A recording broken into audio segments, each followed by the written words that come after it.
नेपाल में जिस व्यापक पैमाने पे हिंसा सामने आई, जो सवाल इस हिंसा के बीच है कि नेपाल का संसद भवन, राष्ट्रपति भवन, जिसकी सुरक्षा आर्मी के हवाले थी, सेना के हवाले थी, उसके बाद संसद भवन को आग लगाया गया, उसके बाद राष्ट्रपति भवन को आग लगाया गया।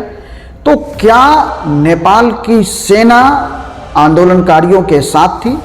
यह सवाल पूछा ही जाएगा नेपाल की सेना से। और नेपाल की सेना ने आंदोलनकारियों को क्यों नहीं रोका? यह बहुत बड़ा सवाल है नेपाल की सेना पे। और इसी बीच कुछ ऐसी बातें, खबरें आई हैं सामने कि नेपाल की सेना पब्लिक को और ज़्यादा कैजुअल्टी ना हो जाए, पब्लिक और ज़्यादा लॉसेज, लाइफ लॉस ना हो, क्योंकि 2 दर्जन के आसपास आंदोलनकारियों के डेथ का रिपोर्ट है।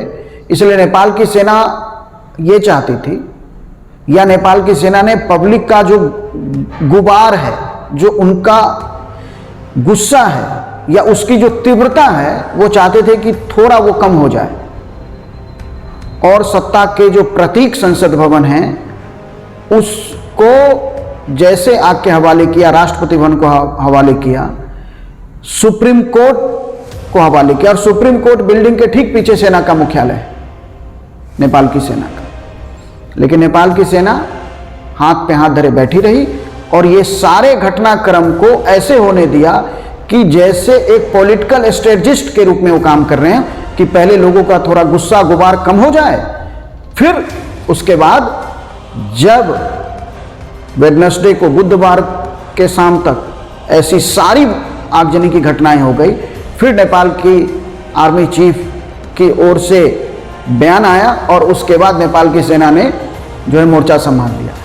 अब जब नेपाल के ऐतिहासिक संसद भवन, राष्ट्रपति भवन को आग के हवाले कर दिया गया और वो आग अगले दिन तक भी जलती रही, तो नेपाल की सेना ने अब मोर्चा क्या संभाला है?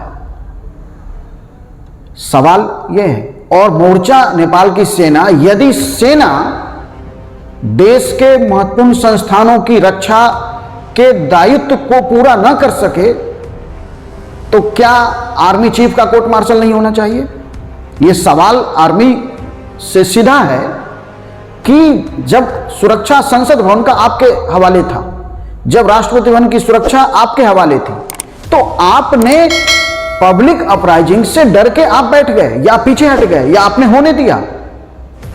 और उसके बाद जब आपको लगा कि अब पब्लिक का गुबार थोड़ा कम हो गया तो आपने मोर्चा संभाल लिया। मोर्चा संभालने के बाद जो अराजकता हो गई, जिस अराजकता को इतिहास ने दर्ज कर लिया, नेपाल के इतिहास ने, विश्व वर्ल्ड हिस्ट्री में दर्ज हो गया कि सेना के सुरक्षा तंत्र, सेना के सुरक्षा के साये में भी संसद भवन सुरक्षित नहीं रह सकता, देश की महत्वपूर्ण इमारतें सुरक्षित नहीं रह सकती है।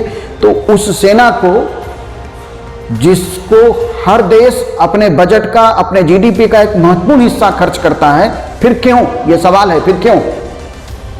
इसलिए सेना की भूमिका की स्पष्ट रूप से जांच होनी चाहिए और सेना के दोषी लोगों को भी सजा देना चाहिए। यदि आप चाहते हैं कि भ्रष्टाचार मुक्त नेपाल बने तो सेना की भूमिका की भी जांच करनी चाहिए। और उसके बिना यदि कोई व्यवस्था बनती है तो आगे भी जो है उस सेना को अब रिलायबल आर्मी कैसे माना जाएगा?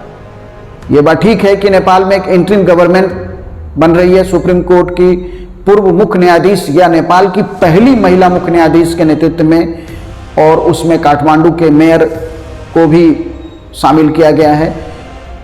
उसमें नेपाल के इलेक्ट्रिसिटी बोर्ड के जो नेशनल हेड रहे हैं, जिन्होंने नेपाल में लाइट कट को लेके उस दिशा में, सुधार की दिशा में बहुत काम किया है और ईमानदार छवि है। वो सारी बातें आने वाले समय में सामने आएगी।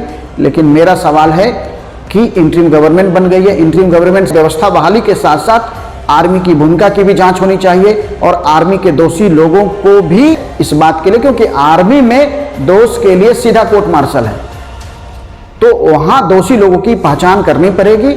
देश की सुरक्षा के लिए, नेपाल की सुरक्षा के लिए आवश्यक है। पुलिस की भूमिका की तो मैं बात ही नहीं करना चाहता। पुलिस ने जिस तरह से, माने ऐसे फुटेज सामने आए हैं जिसमें पुलिस सुरक्षा में आंदोलनकारियों के बीच मिनरल वाटर डिस्ट्रीब्यूट किए जा रहे थे। पुलिस ने जिस तरह से, माने पुलिस भगोड़ा हो गई है जिस तरह इन आंदोलन के बीच में, अब पुलिस जनता के गुबार के बीच उनका सामना नहीं करना चाहती, तो सामना नहीं करना चाहते तो शुरू में जो पुलिस ने आंसू गैस के गोले छोड़े या प्रयास किए और जिसमें कुछ नेपाल के यूथ की मौत हुई, उसके बाद मॉब को देख के पुलिस ने तो पीछे हटना ही ठीक समझा। पुलिस के कैरेक्टर पे तो मैं बात नहीं करना चाहता, लेकिन आर्मी सवाल के घेरे में है। आर्मी पे बहुत बड़ा सवाल है और इस सवाल का उत्तर नेपाल की जनता को भी चाहिए और दुनिया भर के चिंतक भी ये जानना चाहते हैं कि नेपाल की सेना कहाँ थी उस समय। उसकी भूमिका की आपको जांच करनी ही पड़ेगी। Thank you.